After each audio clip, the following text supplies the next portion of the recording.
पहले प्रिपरेशन से पहले हम लोग जानते हैं कि हम लोग को जानना ज़रूरी है कि उस एग्ज़ाम का सिलेबस क्या है, पेपर पैटर्न क्या है, एलिजिबिलिटी क्या है।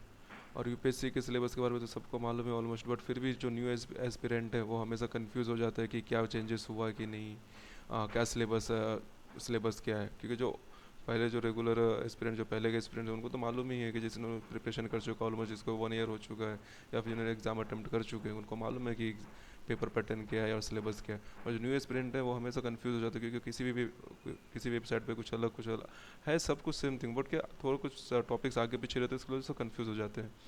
तो मैं भी जो अभी टॉपिक बता रहा हूँ आपको, वो यूपीएससी की सिविल सर्विस एग्जामिनेशन के सिलेबस के बारे में, कि एक्चुअली यूपीएससी का सिलेबस है क्या, और वो किस टाइप से, किस टॉपिक से क्वेश्चन ज़्यादा करके वो पूछता है वो, और किस पैटर्न पे वो एग्ज़ाम लेता है। जैसे कि यूपीएससी जो 3 फेज़ में एग्ज़ाम कंडक्ट करता है, जो सबसे पहले प्रिलिमिनरी एग्ज़ाम है, सबसे फर्स्ट जो प्रिलिमिनरी एग्ज़ाम है, फिर सेकंड मेंस रहता है और थर्ड इंटरव्यू आता है। अगर आप प्रिलिमिनरी एग्ज़ाम क्वालिफाइड कर जाते हैं, फिर आपको मेंस के लिए ऑफर, मेंस का आप फिलअप कर सकते हैं फॉर्म। उसके बाद फिर आप मेंस भी क्वालिफाई कर जाते हैं तो इंटरव्यू के लिए आपको बुलाया जाता है। अगर आप इंटरव्यू में भी पास कर जाते हैं तो फिर आपको एज योर रैंकिंग के हिसाब से आपको पोस्टिंग दिया जाता है, पोस्ट दिया जाता है। ओके, तो सबसे पहले हम देखते हैं प्रिलिमिनरी एग्ज़ाम में क्या क्या है। तो प्रीलिमिनरी एग्ज़ाम जो है, तो उसमें 2 पेपर होते हैं, सी सेट 1 एंड सी सेट 2, और दोनों भी 200 मार्क्स के हैं। ओके, इसमें वन थिंग ये है कि ये जो है इसके ऑब्जेक्टिव्स क्वेश्चन, मल्टीपल एनसीक्यू रहते हैं, ऑब्जेक्टिव टाइप के क्वेश्चंस। और इसमें सबसे बड़ी चीज़ जो है नेगेटिव मार्किंग होता है, 1/3 नेगेटिव मार्किंग। जैसा कि आप जानते हैं कि नेगेटिव मार्किंग जो आपके राइट आंसर्स भी रहते हैं, और आपके गलत आंसर अगर होगे तो उसमें से गलत आंसर को, राइट आंसर में से 0.33 मार्क्स जो है आपका डिडक्ट कर दिया जाता है आपके रॉन्ग आंसर की वजह से। इसलिए आप जब भी क्वेश्चन अटेम्प्ट करें तो आप देखें, अगर आप फुल कॉन्फिडेंट हैं कि हाँ ये आंसर राइट है तो ही आप अटेम्प्ट करें, अगर नहीं है आप तो आप तुक्केबाजी ना करें, उसको मत अटेम्प्ट नहीं करें, क्योंकि अगर आपका गलत हो जाता है तो आपका 0.33 मार्क्स जो है कट हो जाता है। ओके, इसका आप खास ख्याल रखें। अच्छा, आगे हम देखते हैं सी सेट पेपर 1 में जो है 100 क्वेश्चन आते हैं। सी सेट पेपर 1 में 200 मार्क्स के, ड्यूरेशन 2 आवर। ओके, और इसके जो क्वेश्चन ये हमेशा मेरिट मेरिट मार्क्स में काउंट्स होते हैं इसके सी सेट पेपर 1 के।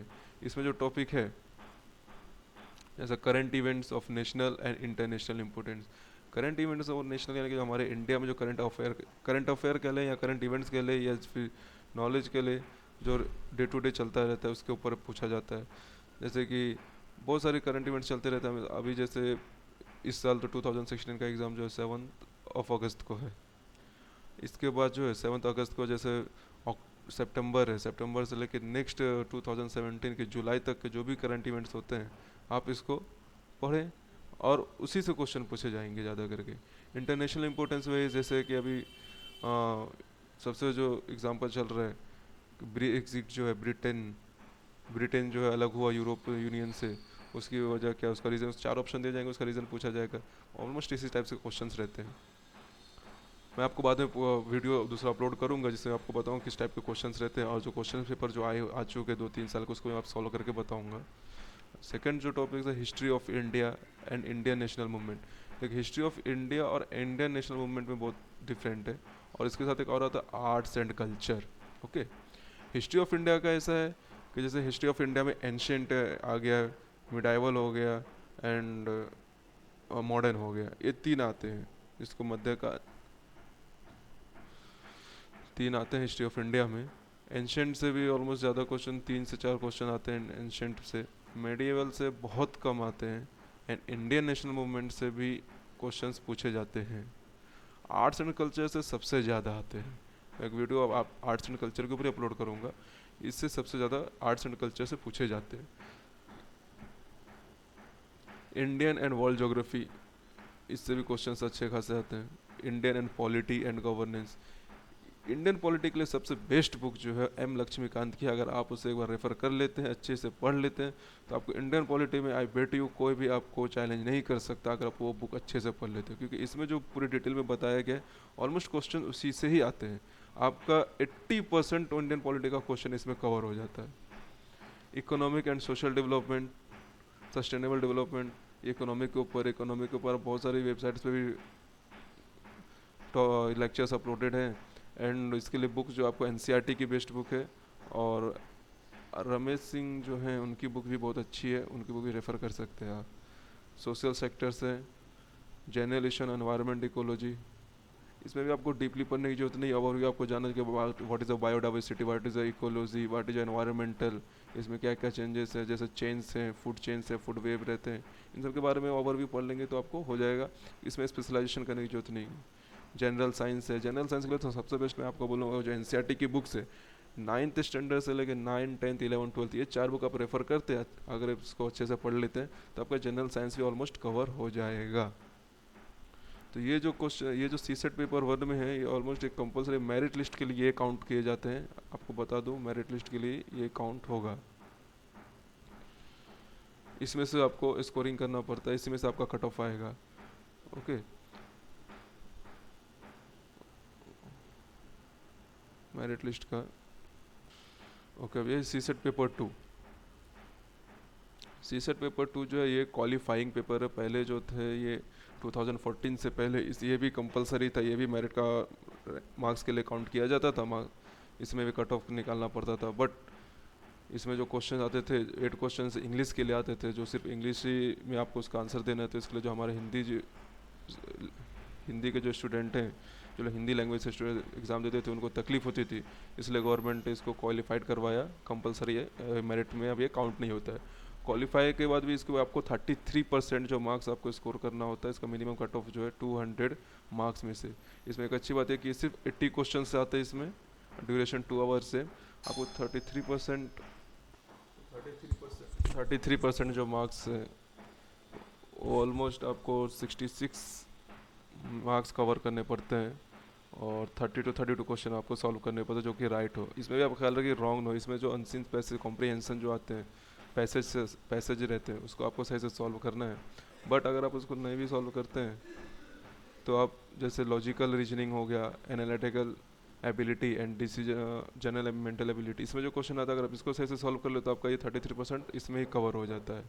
सेकेंड थिंग डिसीजन मेकिंग जो पहले आता था, एंड फ्रेंड्स सबसे अच्छा जो था ये डिसीजन मेकिंग क्वेश्चंस आते थे, और ये क्वेश्चन तो बहुत इजी क्वेश्चन था। इसमें आपको ऑलमोस्ट 2 और 2.5 मार्क के क्वेश्चंस आते थे एक एक, और इसमें आप ऑलमोस्ट 4 क्वेश्चन के ऊपर आप 10 से 12 स्कोर कर सकते थे इजीली। बट ये भी जो यूपीएससी वाले ने 2 साल से, जब से ये इंग्लिश लैंग्वेज जो कॉम्प्रिहेंशन हटाया इन्होंने, जब से इसको क्वालिफाइड किया सीसेट 2 को, डिसीजन मेकिंग के क्वेश्चन आने ही बंद हो गए।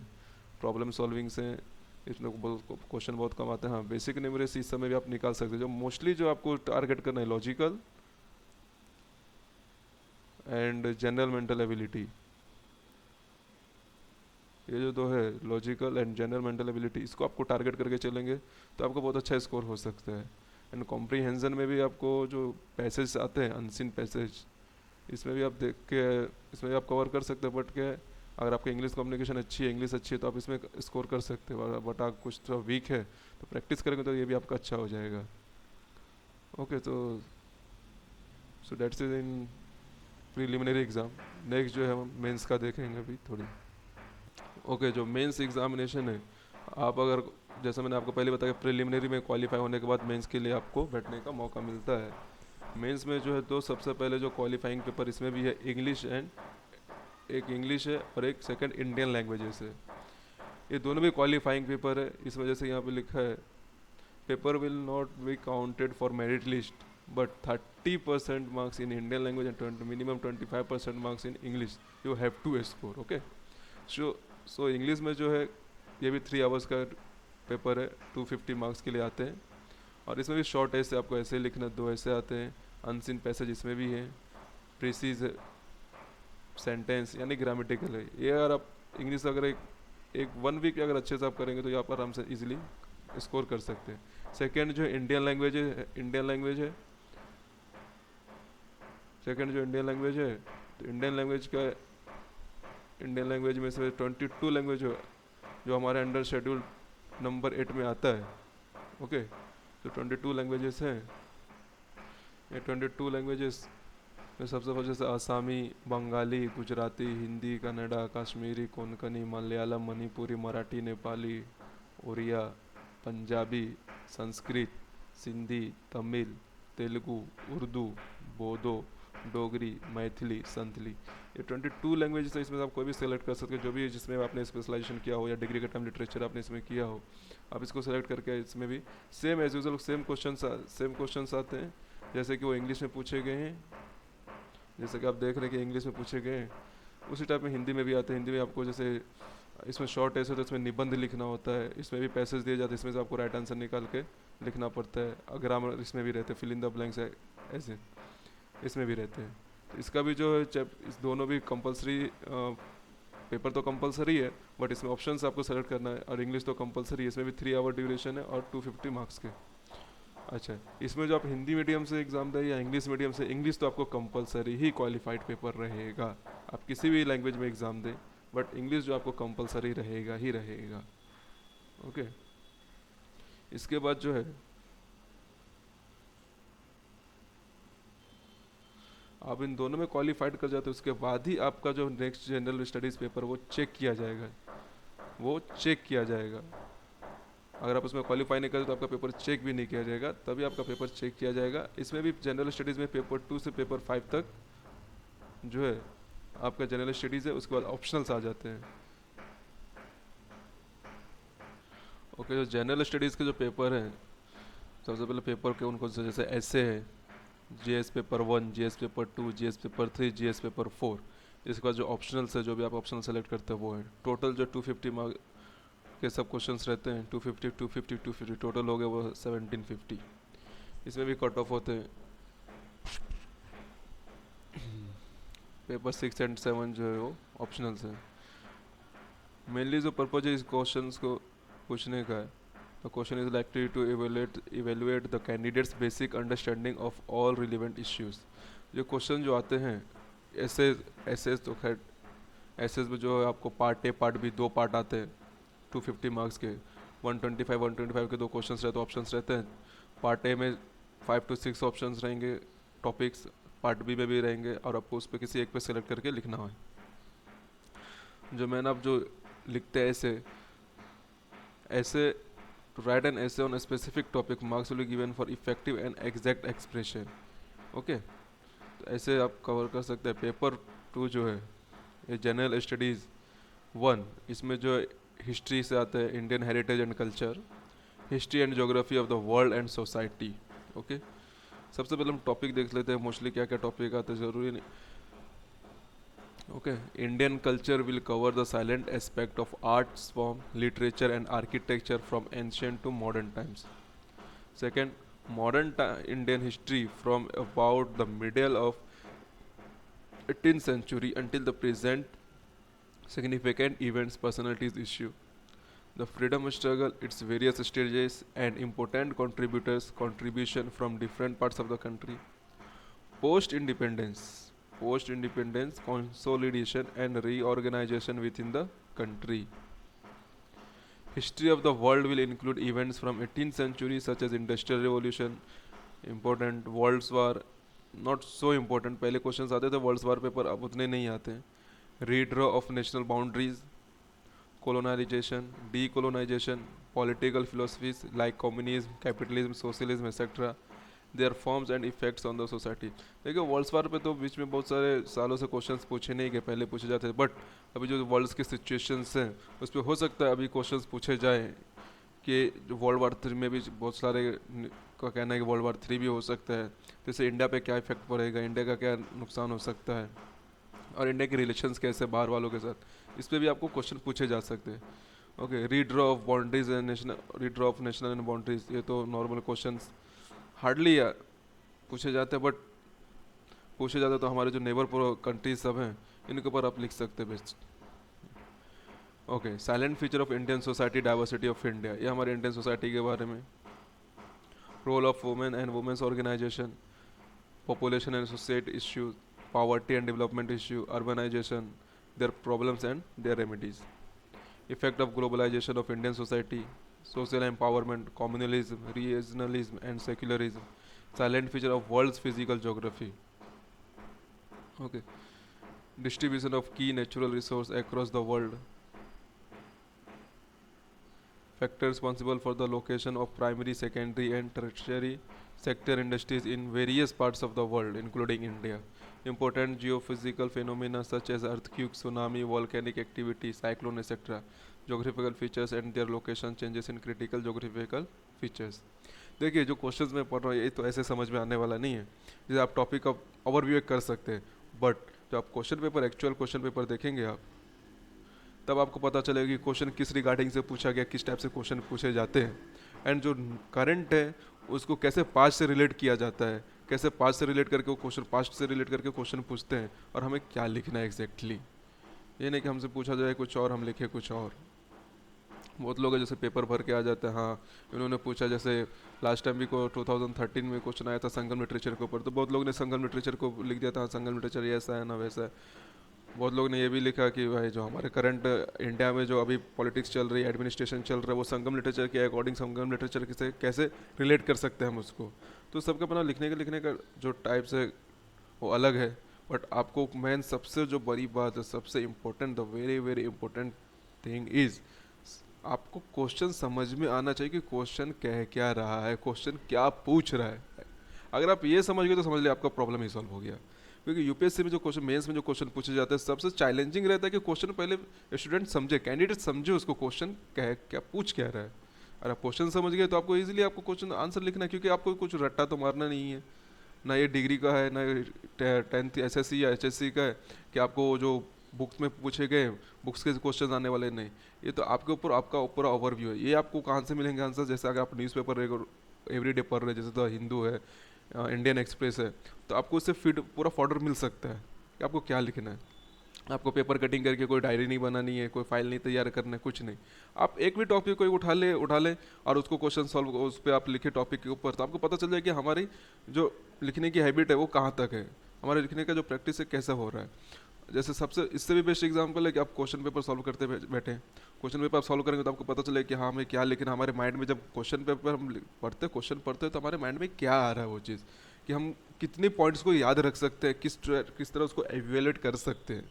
ओके, और हमारे पास इतना टाइम नहीं होता है, क्योंकि पहले 25 क्वेश्चन आते थे, अब 20 क्वेश्चन आते हैं मार्क्स से में। पहले 12 क्वेश्चन के 12 मार्क्स के एक क्वेश्चन आते थे, अब 10 मार्क्स के भी उन्होंने कर दिए। पहले 12 मार्क्स, अभी 10 मार्क्स के आते हैं। सॉरी पहले 10 मार्क्स के आते थे 25 क्वेश्चन, 250 क्वेश्चन। अब 250 मार्क्स के 25 क्वेश्चन हमें लिखना पड़ता था, 25 क्वेश्चन लिखना पड़ते थे 250 मार्क्स के लिए। बट अब उन्होंने 12 मार्क्स के कर दिए और 20 क्वेश्चन कर दिया, यानी 5 क्वेश्चन तो उन्होंने ऐसे ही माइनस कर दिया। तो हमें 20 क्वेश्चन में ही लिखना है, समझे कि नहीं आप? क्योंकि पहले 25 तो चलो हम 25 अटेम्प्ट किए, सब में पूरा स्कोर नहीं कर पाए तो कुछ ना कुछ स्कोर किए। जस्ट फॉर एग्जांपल अगर 5 मार्क्स भी हम सब में स्कोर करते हैं तो 125 हमारा स्कोर होता है। बट अभी तो सिर्फ 20 क्वेश्चन हैं। ओके, 12 मार्क्स का उन्होंने कर दिया है, सेम थिंग है। और वो अगर हम 5 स्कोर करते हैं तो 20 इंटू 5 100 मार्क्स से स्कोर होता है। तो इसलिए जो है कंपटीशन बहुत बढ़ गया है, चैलेंजिंग बहुत बढ़ गया है। हमें अपनी स्पीड को बढ़ाना है कि हमारा जो राइटिंग प्रैक्टिस है हमारे हैंड का, कितना स्पीड हम उसको इवोलेट कर सकते हैं, कितना स्पीड हम लिख सकते हैं, एक कंसाइज फॉर्मेट में लिख सकते हैं, जो पूछा गया एग्जैक्टली वही लिखना है। पहले जो था क्वेश्चन पेपर आंसर शीट जो आता था तो लंबे चौड़े आते थे, पेज टू पेज रहते थे कि आपको पूरा डिटेल लिख दीजिए, आप पूरा उसका खानदान का लिस्ट लिख दीजिए, कोई फ़र्क नहीं पड़ता है। बट अभी जो पूरा कंसाइज कर दिया यूपीएससी ने, वो उतना ही जगह स्पेस देते हैं जितना आंसर उनको चाहिए। इसलिए आप एक्स्ट्रा कुछ लिखेंगे तो फिर आपको जो मेन पॉइंट लिखना है, मेन उसमें जो फॉर्डर डालने हैं वो आप नहीं डाल पाएंगे, जिसकी वजह से आपका पेपर छूट जाएगा, लैक हो जाएगा। जो आपको मेन आंसर्स लिखना वो आप लिख नहीं पाएंगे। इसलिए आप जब भी लिखे तो ध्यान से लिखे और एग्जैक्टली वही लिखे जो आपसे पूछा गया है। ओके, हम आगे बढ़ते हैं जनरल स्टडीज 2 पर। ये जो है governance, constitution, polity, social justice and international relationship के ऊपर पूछा गया है, जो उसके ऊपर इसी के रिगार्डिंग ज़्यादा करके क्वेश्चन आते हैं। जैसे इसमें फर्स्ट टॉपिक है Indian constitution, historical underpinning, evolution, features, amendment, significant, provision and basic structure. जो हमारा कॉन्स्टिट्यूशन है उसके बारे में कि वो कॉन्स्टिट्यूशन कैसे बना, इसमें किस किस का ज़्यादा रोल था, इंपॉर्टेंट रोल किसने प्ले किया, हमारे कॉन्स्टिट्यूशन का फीचर क्या है, अमेंडमेंट कौन सा हुआ, तो इस अमेंडमेंट से हमको क्या बेनिफिट हुआ है और इस अमेंडमेंट से क्या हमको नुकसान, अमेंडमेंट क्यों किया गया। ओके, और इस पर आपका क्या एडवाइस है, आपकी क्या राय है। Okay, function and responsibilities of the union and the states, issues and challenges pertaining to the federal structure, जैसे आज के डेट में सबसे बड़ा इशू एंड चैलेंजिंग जो एनवायरनमेंट को लेके है, पानी को लेकर है कि पानी हम कंजर्व नहीं कर पाते, जिसका वजह से आज आपने देखा होगा 2016 में जो है लातूर, महाराष्ट्र के जिला में लातूर में कितना बड़ा पानी का ड्रॉट पड़ा। और सिर्फ लातूर क्या, बहुत जगह पे, बहुत स्टेट पे पड़ा है, बहुत डिस्ट्रिक्ट में पड़े। तो हमारे क्या चैलेंजेस हमारे से, इसके साथ हम कैसे फाइट कर सकते हैं इसके अगेंस्ट, उसके बारे में। Devolution of power and finance up to local levels and challenge strength. पहले देखिए जो गवर्नमेंट थी वो बजट में जो पास करती थी कि पंचायती राज सबको जितना पहले अलर्ट करती थी पैसा, जितना बजट में पास करती थी, अब इसको उन्होंने सीधा माइनस कर दिया, बहुत कम कर दिया है। तो फिर उनको कैसे उसको फाइनेंस टैकल करेंगे। Separation of power between various organs, dispute redressal mechanism and institution, comparison of Indian in constitutional scheme of that countries. तो ये सब है टॉपिक्स है, आप चाहे तो इसको पॉज करके देख सकते हैं, पढ़ सकते हैं। बट फिर मैं बोलूँगा आपको, ये चीज़ जब तक आप क्वेश्चन पेपर में नहीं देखेंगे, क्वेश्चन पे आप इसको नहीं पढ़ेंगे क्वेश्चंस, तब तक आपको समझने में नहीं आने वाला है कि एग्जैक्टली यूपीएससी क्या पूछता है। अच्छा, आप ये नहीं कि आप जैसे 2015 में एग्जाम हुआ, अभी 2016 का तो एग्जाम हुआ नहीं, 2015 में एग्जाम हुआ, अब वो क्वेश्चन पेपर देख ले तो आपको उससे आइडिया मिल जाएगा 2000। ऐसा नहीं है, आप कंटिन्यूसली जब तक 2-3 साल के पेपर नहीं देखेंगे, जब से सीसेट फॉर्मेट आया है, तब से आपको समझ में नहीं आने वाला है कि एग्जैक्टली कुछ क्वेश्चन किस टाइप से पूछे जाते हैं। मोस्टली जो ये क्रिटिकल और इवोल्यूशन और your advice according to you, इसी टाइप से क्वेश्चन पूछा जाता है। क्रिटिसाइज के बारे में ज़्यादा पूछा जाता है कि क्रिटिसाइज दिस पॉइंट और क्रिटिसाइज दिस क्वेश्चन, इस टाइप से। तो आप क्वेश्चन पेपर देके जरूर देखें। ओके, मैं क्वेश्चन पेपर भी अपलोड करूँगा मेरे वेबसाइट पर, आपको मैं बताऊँगा। चैप्टर 4 जो है वो टेक्नोलॉजी, साइंस एंड टेक्नोलॉजी के बारे में, economic development, biodiversity, environment security and disaster management. Okay, तो जैसा कि हमने प्रीलिम में देखा था, सेम टॉपिक ऐसे हमको मेंस में भी नज़र आ रहा है। अगर आप प्रिपरेशन करते बैठते हैं तो बेस्ट है कि आप एक ही बार प्रिपरेशन करें, आप उसमें आपका प्रीलिम्स एंड मेंस दोनों भी का दोनों हो जाए। फिर भी अगर आपके पास अगर फैसिलिटीज़ नहीं है तो पहले आप प्रीलिम्स का करें, उसके बाद फिर मेंस का करें। But the best thing is that कि आपका सबसे पहले बेसिक क्लियर होना चाहिए। जो भी क्वेश्चन, आप बेसिक क्लियर करने के लिए सबसे एनसीईआरटी की जो बुक्स है वो बेस्ट है। एनसीईआरटी की बुक जो स्टैंडर्ड 6 से लेकर स्टैंडर्ड 12 तक की जाती है, आप अगर उसको अच्छे से रेफर करते हैं तो आपको पता, आप उसमें से बहुत सारे फॉर्डर पॉइंट निकाल लेंगे और उसी से ज़्यादा करके ऑलमोस्ट क्वेश्चन पूछे जाते हैं। रिमेंबर डैट कि जो यूपीएससी क्वेश्चन पूछती है सबसे ज़्यादा एनसीईआरटी से ही आते हैं। अगर आप क्वेश्चन को आप एनालाइज करने जाएंगे तो आपको एनसीईआरटी से बहुत सारे पॉइंट्स मिलेंगे। और मार्केट में जितनी भी बुक है, जितनी भी बुक्स है ऑथर की, सब एनसीईआरटी के ऊपर ही बनी हुई है। हाँ, ये है कि उन्होंने अपना एक्सपीरियंस डाला है, अपना नॉलेज डाला है, उन्होंने अपना नॉलेज शेयर किया बुक्स में एक्स्ट्रा, तो आपको एक्स्ट्रा मिलेगा। बट सब रिलेटेड एनसीईआरटी से ही है। अच्छा, एनसीईआरटी भी न्यू वन नहीं, ओल्ड, क्योंकि न्यू में जो है उसमें जो टर्म वर्ड्स के जो टर्मिनोलॉजी है और डेफिनेशन है बहुत कंसाइज कर दिया गया। बट जो ओल्ड बुक है उसमें पूरा डीपली डिफाइन करके बताया गया, एक्सप्लेन करके बताया गया कि एग्जैक्टली क्या है नहीं है। तब कोशिश करें कि ओल्ड एनसीईआरटी पे ज़्यादा फोकस करें। अच्छा, ये साइंस एंड टेक्नोलॉजी के बारे में, तो इसमें से आपको जो है मोस्टली सब करंट अफेयर से ही आएंगे। आपको साइंस एंड टेक्नोलॉजी के लिए सबसे बेस्ट जो है आपको मैं सजेस्ट करूँगा, हिंदू में आता है साइंस एंड टेक्नोलॉजी, उसका है mrinal.org जो वेबसाइट है मृणाल सर की, वो भी साइंस के लिए अपलोड करते हैं, आप वहाँ से पढ़ सकते हैं। बहुत अच्छे फॉर्डर हैं उनके और बहुत अच्छा बताते भी हैं, एनालाइज करके भी रखते हैं और वो आपको वहाँ से वो डिटेल अच्छे से मिल सकता है। Okay, so paper 5 now, ethics and integrity. देखिए, एथिक्स एंड इंटीग्रिटी ये भी जो है 2012 में ही इसे भी डाला गया था कि एथिक्स एंड इंटीग्रिटी में जो क्वेश्चंस आते हैं ऑलमोस्ट सब केस स्टडी के ऊपर आता है। आपको उसको एवेल्यूएट करना है कि अगर आप कलेक्टर होते उस डिस्ट्रिक्ट के, या फिर आप सुपरिटेंडेंट ऑफ पुलिस होते, या फिर जो भी पोजीशन होते, तो आप उसको कैसे टैकल करते, आप क्या बेस्ट रहता पब्लिक के लिए। ओके, और आपके अंदर की सबसे मेन एथिक्स क्या कहती है, एथिकल डिलेमा क्या कहता है। कि मान लीजिए अगर आप सुपरिटेंडेंट ऑफ पुलिस है और जस्ट सपोज और आपका भाई जो है वो एक क्रिमिनल है, तो आप क्या करेंगे, उसको बचाने की सोचेंगे या फिर उसको अरेस्ट करेंगे। आपको मालूम है कि उसने गलत किया है, सब कुछ किया है, तो आप वहाँ पे क्या करेंगे। आपको ये भी मालूम है कि उसने जो किया मजबूरी में आके किया है, उसने अपने खुद मर्जी से नहीं किया, किसी के प्रेशर में आके किया है, तो आप उसको किस टाइप से हैंडल करें, किस टाइप से टैकल करेंगे? आप उसको बचाएंगे कानून से, गवर्नमेंट से, सॉरी कानून से, या फिर आप उसको अरेस्ट करेंगे? इस टाइप के एथिकल डिलेमा में पूरे क्वेश्चंस टैकल करते हैं। ओके, जैसे ethics and human interface, essence, determinants and consequences of ethics in human actions. Optional subject जो है पेपर 6 एंड 7, ये जो लास्ट पेपर है, इसमें टोटल जो है 25 सब्जेक्ट्स ऑप्शनल, इसमें से आप जो चाहे वो सेलेक्ट कर सकते हैं। मोस्टली जो चलता है, मोस्टली जो स्टूडेंट सेलेक्ट करते हैं हिस्ट्री के, ये हिस्ट्री हो गया, एंड जोग्राफी, इकोनॉमिक्स, ये 2-3 सब्जेक्ट है, साइकोलॉजी, सोशियोलॉजी, पब्लिक एडमिनिस्ट्रेशन,